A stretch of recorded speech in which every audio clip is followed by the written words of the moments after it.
உங்களுக்கு மறுபிறவி இல்லைன்னா மட்டும்தான் இந்த கோயிலுக்குள்ள நுழைய முடியும். இங்க வருஷத்துக்கு ஒரு தடவை பாம்பு வந்து சிவலிங்கத்துக்கு அர்ச்சனை பண்ணுது.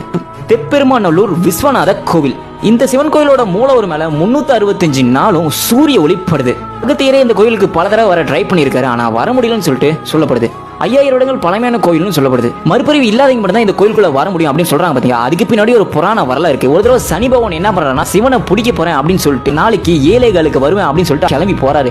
கிளம்பி போகும்போது சிவன் என்ன பண்றான்னா, மரத்துக்கு பின்னாடி போய் ஒளிஞ்சிக்கிறது. ஸோ அங்க அம்பாள் மட்டும் தான் இருக்காங்க. ஸோ அம்பாலும் சொல்லிடுற சிவன் இங்க இல்லை அப்படின்னு சொல்லிட்டு அம்பாலும் சொல்லிடுறாரு. அந்த ஏழைகள் டைம் வர வரைக்கும் சனி பகவான் அங்கேயே தான் வெயிட் பண்ணிட்டு இருக்காரு. ஸோ அந்த ஏழைகள் டைம் முடிஞ்சதுக்கு அப்புறம் சனி பகவான் திரும்பி போயிடுறாங்க. ஸோ போகும்போது அம்பாள் கூப்பிட்டு பாத்தியா, உன்னால சிவனை பிடிக்கவே முடியல அப்படின்னு சொல்லிட்டு லைட்டா சனி பகவானை ஏற்றி விடுறாங்க. சனி பகவான் பொறுமையா மெதுவா திரும்பி ஏழைகள் நாளிகை வரைக்கும் அவங்கள எந்த வேலையுமே செய்ய விடாம புடிச்சு வச்சுட்டேன். அவரு அந்த மரத்துக்கு பின்னாடி தான் நின்றுட்டு இருக்காரு. எனக்கு நல்லாவே தெரியும். நான் சொன்னபடியே ஏழைகள் வரைக்கும் அவரால் எந்த வேலையுமே செய்ய முடியல. அந்த மரத்துக்கு பின்னாடி தான்